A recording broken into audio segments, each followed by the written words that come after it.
Right.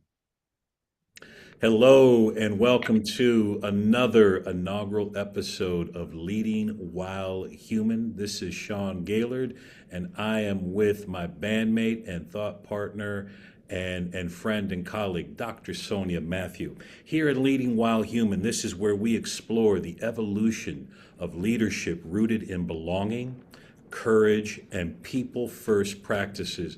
And Sonia, I don't know about you, but we are very honored to have one of the great voices and one of the great faces in leadership and education. And this is someone who definitely espouses what it means to lead while human. Yeah. Absolutely, definitely. He epitomizes. This is it. When you hear the word human or the phrase human-centered leadership, Principal Kafele is what comes up in that dictionary of education for sure. It's so Oh, great to have you, sir. it's Absolutely. great to Welcome. be here. I appreciate you. Appreciate you both. Thank you, sir. So we're Thank gonna you. we're gonna go ahead and jump right in, Sean. Let's do it. Let's do it. Okay, let's do it. So we are joined by the legend himself, who has redefined the essence of educational leadership, Principal Baruti Kafele, a veteran educator, a Milken National Educator Award winner. Principal Kafele is the visionary behind some of the most successful school turnarounds in New Jersey's history, including the nationally recognized Newark Tech. But beyond the best-selling books and global keynotes, what truly defines him is his human-first philosophy. He views leadership as relatability, student self-worth, and the belief that you cannot lead anyone unless you first win their heart. Whether he is championing the professional identity of assistant principals or challenging leaders to protect their fervor, he reminds us all that at the core of every great school is a leader who leads with humanity. Please welcome to the podcast, Principal Baruti Kafele. Thank you. Thank you. Thank you. Nice introduction. Appreciate Yes. that. Yeah. So we are so delighted, and we're going to jump right on in, Principal Kafele, to our first question, and that is, why does human-centered leadership matter, especially now? Yeah. There's some complex explanations, and then there's some very basic and common sense explanation. In a school, it's comprised of human beings, right? So if it's human beings, human being, young people, adults, and adults in various different capacities, it requires that the leadership is human centered. So therefore, all about people. Am I a people oriented leader, or am I numbers oriented, right? Am I test scores oriented? And I can go on and on. So I Mm. think that, matter of fact, I was going to say, I think that I know that whatever my success was as a leader, but I never escape completely from my years as a teacher. So the teacher years were the foundation for the leadership years. And in both capacities, I was all about the human being, right? I always said in both capacities that I was so unorthodox in what I did because I was so much about young people, right? So that human centered, I know them, we forge relationship, we know one another. The young ladies feel comfortable in calling their principal dad or father or pop, right? That's nothing I asked for. It's just the way that I presented myself Mm. to them, that they felt this man is filling a void in my life. My father's not there, but when I go to school in the morning, there's my father, right? So everything kind of just built on top of that in terms of being about human beings first, human centered, and then we can talk about all the other aspects of leadership within that. Principal Kafele, thank you for that. And I wonder when you started as a principal, right? And you talk about numbers versus humans. Yeah. So the people versus those things, those technical aspects of our work. How long did it get you to the point of realizing it's human centered? That must have been a journey. Or did you just jump right in and focus on the people before those mission oriented? I wonder about that as an Yeah, aspiring principal. that's a great question. It wasn't so much how long did it take me to get to the human part. It was how long did it take me to get to the numbers part, right? How long did it get me to be in compliance with expectation? Mm, Because because in my mind, if I can make the connections first, then all that other stuff will be a given, right? It will fall in place. Like there's an expression that I use, shift the attitude and the content will take care of itself. And all of that's rooted in what I developed years ago, closing the attitude gap. So I was always centered on the human, and in this example, this case, the attitude of young people, the attitude of adults. So my challenge in just working with my superiors was to have more of a I guess an assessment centering as opposed to the way I went about it. So it was the that centering that had to catch up in order for me to be in compliance with expectation, because I'm all about young people, and I continue to be that guy. I haven't shifted at all. It's just that what I was able to do was prove that my way of thinking was correct. That's what I was able to do. Because when it happened, then there were a lot of questions like how is this possible? How is this happening? How are you guys doing what you're doing? And my answer was simply because we're focused on, I wasn't using the language human centered. I'm saying I'm focused on the attitude of children, which again is human centered, right? So I'm focused on the attitude of children. I'm focused on the attitude of adults. I'm focused on the attitude of parents and community, right? That's my focus. So therefore, in doing so, now I've convinced young people that what we're doing is actually important. I've convinced adults, meaning the educators in the building, that these children, our children, are actually capable of achieving at the highest levels. But if my focus is assessments and numbers and all that kind of stuff, then I don't know that we would have ever gotten there. So that's just the approach that I brought, and it came from my days as a classroom teacher. love it. So you were convinced. You were Yeah, convinced it beyond had the to come shadow of from a doubt. within. I love it. And Sean, I'm going to toss it right over to you because the next question, he's going to tell us exactly how he did this. Yeah. Yeah. So Go so ahead, Sean. so thank you, Sonia. So how did you live that out, or what advice would you give to that leader that's tuning in right now that is inundated with data, AI, insert whatever issue here, and then how do you live that out? How do you get others to live that out? How do you get others Yeah. to kind of walk in that marrow? I made a decision, I guess in year one, that if I'm going to be competent, proficient in this work, I cannot do anything administrative when children are in the building, Right on. Mm, right? So therefore, starting with my greeting of young people in the morning, you're not coming into that school without going through me. I've never led one of those schools with 2,000 and 3,000 kids. My ego has always wanted to, because I wanted to demonstrate to myself that I could, but my style would not allow it because I have to know everybody, right? I can't know 2,000 students. So I call those mega schools.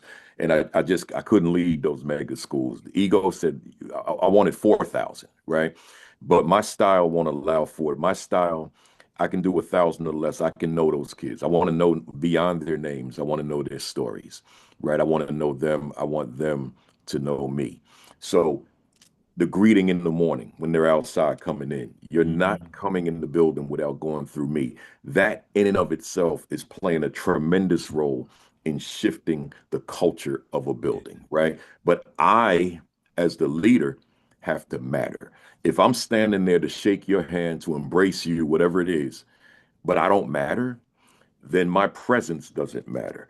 And Hmm. certainly my words do not matter, just in terms of whatever little something I might say to them as they're coming in, because I know each one individually. So I know that each one, I know what to say to Right each on. youngster.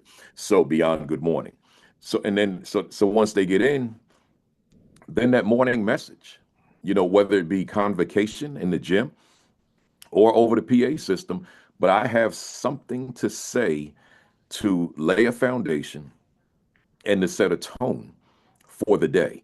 And then from there, now instruction begins. But I'm all over the building all day long. Now what you referenced, the data, the AI, the this and that, the various responsibilities that a principal has throughout the day, they're going to get done.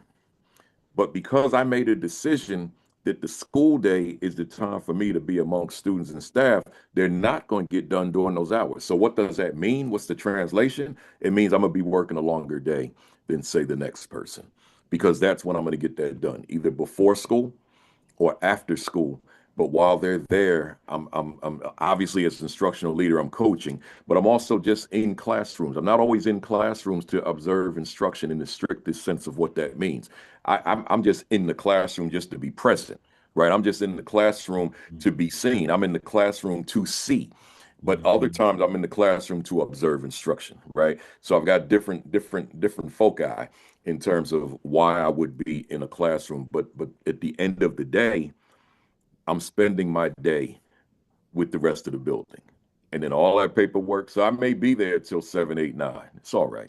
Right. If I get the results that we were able to attain in those years, then it was all worth it.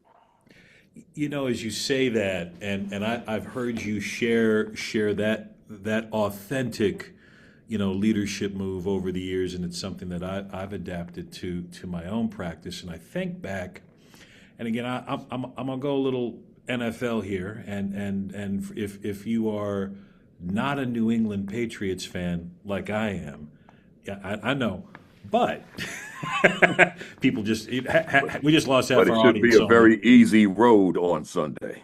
Yes. And if it's not, shame on you guys, right? Yes, A guy exactly. that hasn't thrown a football in 2 years, almost 3 years. But I don't know. I know one of our inaugural guests, Dr. Donia Ball, is a diehard Broncos fan. So she may, who knows.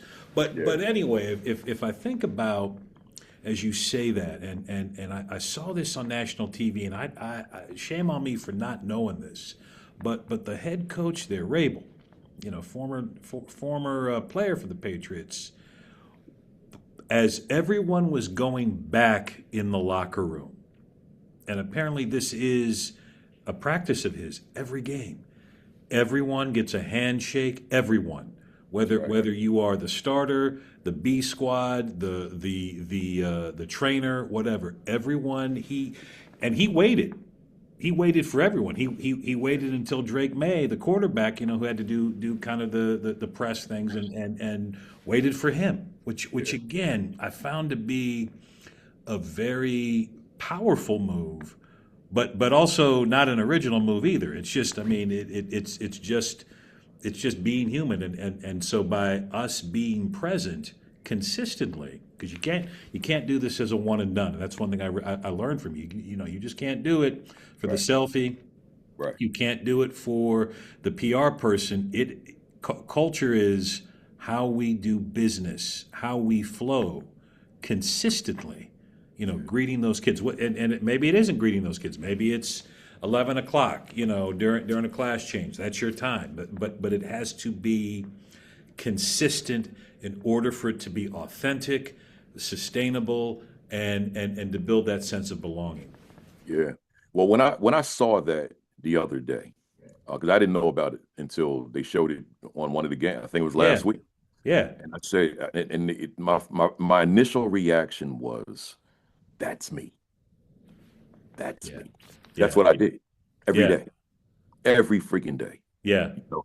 So now, because I look at sports and the world to this day through a principal's lens, right? Everything I look at is through a principal's lens.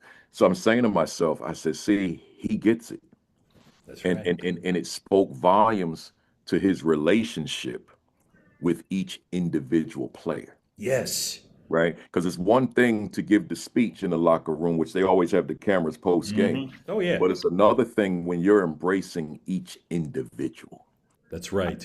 See, I had the wherewithal to do both.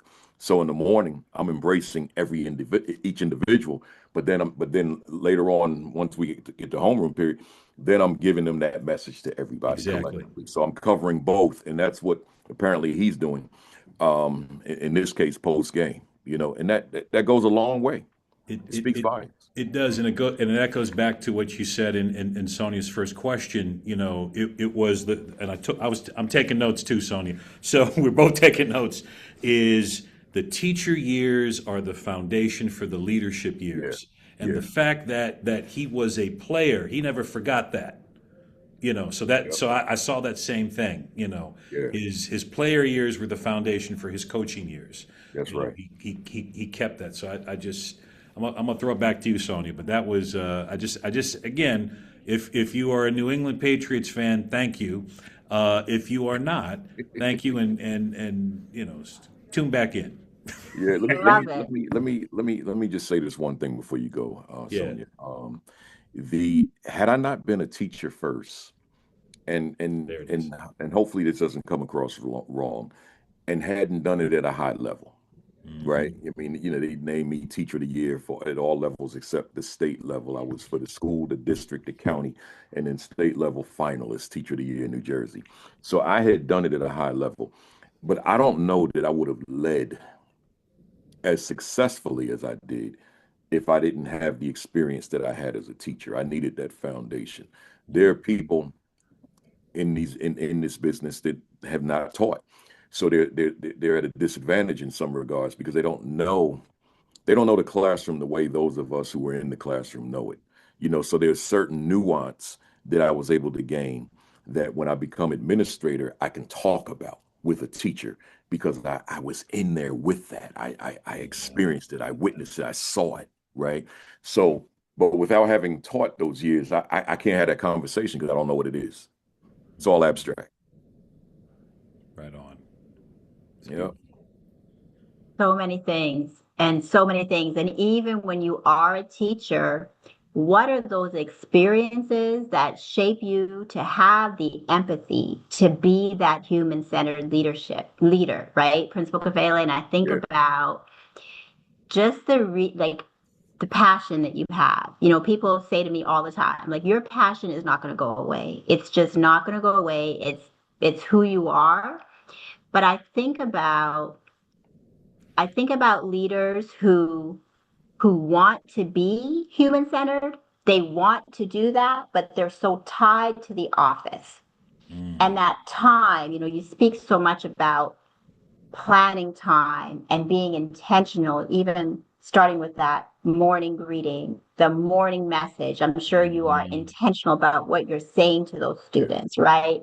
You talk about going in those classrooms, not necessarily for formal walkthroughs, but to ensure that you're intentional with those connections. Hmm. Everybody's not that way. And so, Right. as a leader, you model that, but we also have to be intentional of the effect of our leadership to those staff members we lead every day. So, my next question, because we're living it, Sean and I are administrators, and it never ends. The work never stops. Right. Never. And and so if I could work 24/7, I would be working Yeah. Yeah. 24/7, Absolutely. right? Because I'm passionate, because I care that much. And for someone who, as a principal, you want to know them at a personal level, that's very difficult to do. So, my last question, as I think about how we can impact the viewers out there with this topic, because it is something very important to me as I think about going into principalship and all the systems and processes and the data that matter to me, but the people matter to me as well and just as much. And I too, like you said, we have to have the connections first. Yeah. Because once we have the connection, we build that trust, we can take care of everything else, just like with our students, right? But here's the thing. There's all these technical needs that we have every single day. And then we have these real deep rooted problems. Those are the adaptive problems that we have to solve. And we tend to solve them with technical solutions. And so people kind of just get like, they don't matter as much. And like you, right? And you, Sean, people might think we're weird because we have all this passion. But again, we were teachers who, we became empathetic because of our experiences. And like you, Sean, and Principal Kafele, you've had your own lived experiences like I have that make us even more passionate and attached to this work.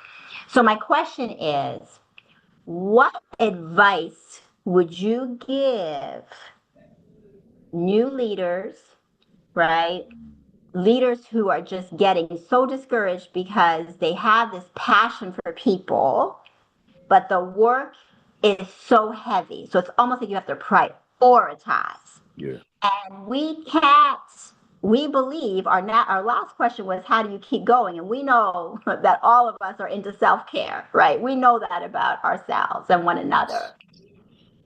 But I need to figure out, like, how do we show people that you can still have the self-care and still put people first and still take care of all the things. So how do you do that? What's the advice that you would give the folks out there listening? You said new leader. So, and then you use the language figure out. And you also use the language prioritize. So right there in what you said are my answers. When you're new, you got to figure it out. And you're going to figure it out by doing, right? You're also going to have opportunity to interact with other people. Whatever your sources of professional learning may be, you'll engage in that. But at the end of the day, you got to figure it out in real time on the job. So as you're going through that first year, that second year, you are in fact figuring it out, so that ultimately you've discerned that I don't have to put so much energy into this or so much energy into that, because one of the things that hopefully you would figure out is that you have human capital in that building. So now as you forge relationships and build on those relationships, and you're learning, you're discovering that you have people in that building who are really into you and your leadership, who will proverbially run through a brick wall for you. You begin to tap into these people, right? And it's people in all sorts of capacities, even your security and your custodial staff. There are people that would be willing to make adjustments in order to free you up, right? That's not their motivation, but just as we're working this thing as a collective, you're starting to utilize people differently. And I don't mean in terms of violating union contracts and all that kind of thing, but just we're creating this culture within the building that there are people there who want to do more than what the job description says. When I was a teacher, I wanted to do more than what the job description says. On the one hand, because I was an aspiring administrator, but on the other hand, I love my principal, right, who's still a great friend of mine to this day, and that was back in the 90s, right? So which speaks volumes about who she was as my principal, that we're still friends to this day, right? So over time, and there's another word I'll throw in there, intentionality. So the intentionality of wanting to get this right, right? So over time, because see, my first year, I'm not proud of my first year. Like during my Saturday Academy, I asked the question, "Are you proud of your first year?" And most of the people say yes. And if someone asks me that, I'm gonna say no, absolutely not. Right? I was trying to figure it out. If they ask me, what about year two? Are you proud of that? No. Right? Because I was still trying to figure it out. How about year three? Maybe. Right? But I'm trying to figure this thing out, so it takes time. But once I got to, your year 4 or 5 and all that, midway point, I think I figured out this thing called principal leadership, but I also think I figured out this thing called people skills. I figured out this thing called relationships. I figured out this thing called balancing my time, right? And all those things, but it takes time. So to that rookie or that second year, or just that new leader that's going to see this, going to hear this, just know that if you feel overwhelmed in the beginning, you're not in that boat by yourself. That's all of us, because I don't care what grad school you went to, what books you read, what professor you had, nothing is going to quite adequately prepare you for the real world of leading a school as a baby, right? A new principal, not assistant principalship is not going to prepare you for that, right? It's a different world. So therefore, know you're not alone, and just go through the process. Listen to podcasts like this one so that you can learn some things. And then over time, if you want it bad enough, and that's key, you got to want it, right? If you're expecting it to just fall in your lap, it doesn't work that way. You got to want it, right? You got to be intentional. But always remember, it seems that you're overwhelmed, but if you move intelligently, you move smartly, and you put human beings, because that's the core of this platform anyway, human centeredness. That's right, man. Because when you're human centered, you create synergy. That's right. People say 1 + 1 is 3. With synergy, I always say 1 + 1 is 100, right? When you have that kind of synergy. So, but when you bring this mindset that, well, I'm the leader and I'm gonna get it done by myself, you won't even last. Mm-hmm. You need these folks in the building doing what they do at a high level, but you also need them doing some of the other things that they could be doing if they were with a leader that they respected and appreciated. Right. That matters. So good. So, like you call them, Sean, rewindable moments. My goodness. Let me tell you, that was the last question. But I think about the word journey. Even as an assistant principal, I have lived this journey out, and I'm living this journey, and I'm learning, and I'm becoming wiser because I'm becoming older, right? And I think about, oh my goodness, trusting that process, right? Like, yes, you have to be planned, you have to be intentional, but you have to know that you got to put in the work along the way, because even with those plans, it's not going to be as we always plan. But Principal Kafele, you gave us a master class, and they were all mostly C's. So when we think about the culture of human-centered leadership, understanding that we have the capital in our building, being intentional and aware of where is that capital that we can only cultivate through relationships, and then we build that capacity, because those people are the added value we have in our system. That's right. Yeah. But again, that intentionality, right? Like knowing these people are going to come over here because they're going to see the value in what we bring as human-centered leadership. So good. I heard today that life is a workout room for your soul. I heard that today, and it stayed with me. And this podcast with you, Principal Kafele, has truly worked my soul, because yes, there's so much to do,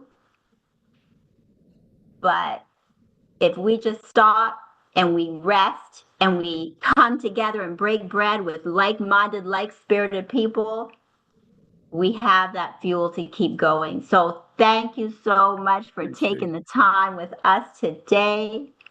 We appreciate it so very much. And thank you for prioritizing this topic, because it means so much to me and to Sean as well, and to you. And so we are so grateful. Thank you. Thank you. Appreciate you both. Thank you.